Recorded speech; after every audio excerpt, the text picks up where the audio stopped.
Alright, hello and welcome to TBD. It's kind of a football podcast. And now for something completely different. Let's talk about Manchester United and what we should expect from them this season. To comprehensively answer this burning question, I have divided this video into three parts, namely transfers, preseason, and in conclusion. Transfers. Man United had an absolutely atrocious campaign last season, where we finished with 58 points, our lowest point total since the inception of the Premier League. If that wasn't bad enough, we finished with 0 goal difference. Yes, 0. 57 goals scored, which is the lowest in the top 8, and obviously 57 goals conceded as well. For comparison, Burnley conceded 4 fewer, and they got relegated. We managed to cling on to 6th place, courtesy Brighton shocking West Ham in the final game of the season. Potter Magic coming clutch once again. Thanks for that. Ralph Rangnick's interim reign of terror came to a close. Before leaving, he essentially called the players shit and said that United needed at least 10 signings to establish a decent squad. My man even resigned from his consultancy role and wandered off to coach Austria of all teams. You couldn't find a clearer sign that said that there were some major problems at United. So naturally, people were expecting big things from them this summer.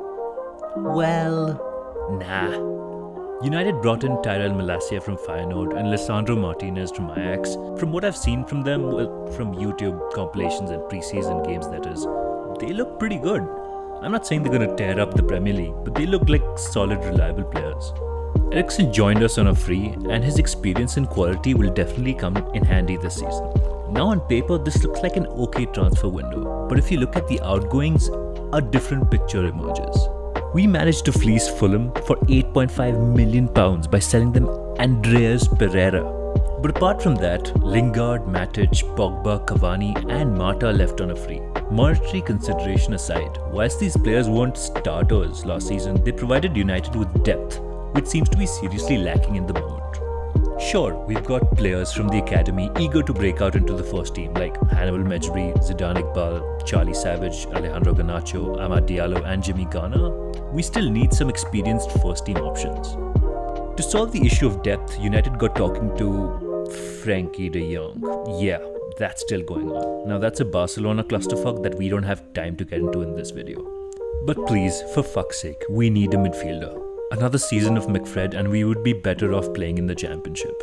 Like this wasn't bad enough, Cristiano Ronaldo, Mr. Sui himself, decided that he would do whatever it takes to ensure that he doesn't have to listen to the Europa League theme song. Messi's getting awfully close to his UCL goal scoring record and we know that this is eating Ronnie up inside. So if CR7's departure pans out, our only striking option is Anthony Martial. Now, I am a Martial fanboy and he has looked quite impressive this preseason.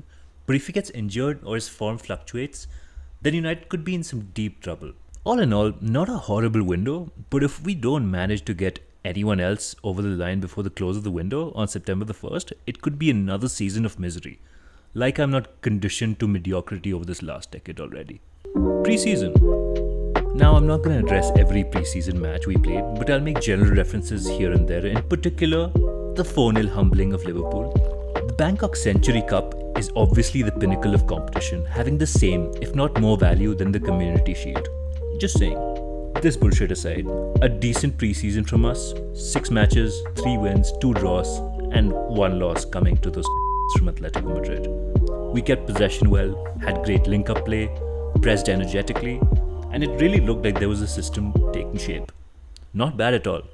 In conclusion, moving on to reasonable expectations. Alright, let's get into the meat of the matter. Top 4 would honestly be a dream.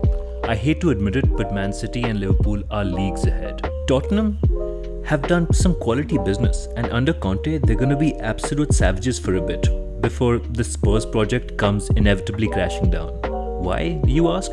Because, lads, it's Spurs. If that argument isn't convincing enough for you, consider this.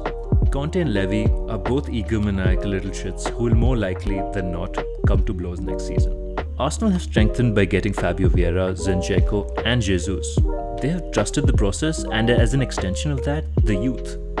Chelsea have not had a brilliant transfer window, but I'm positive they'll do some mad business before deadline day and be in the top 4 race. Coming to United, with an exodus on our hand this summer and Ronnie most likely leaving us as well, we've got a pretty youthful squad. It would be unfair to these players and the manager to expect a guaranteed top 4 finish, but I reckon United fans will be satisfied with a decent cup run and Europa League spots. But most importantly, it should feel like we finally have a system in place. I have some hope, but as summed up by the age-old adage, it's the hope that kills you. And that's all I have for you today. Trying something different this video, like and subscribe if you find this interesting. Have a good one. Cheers.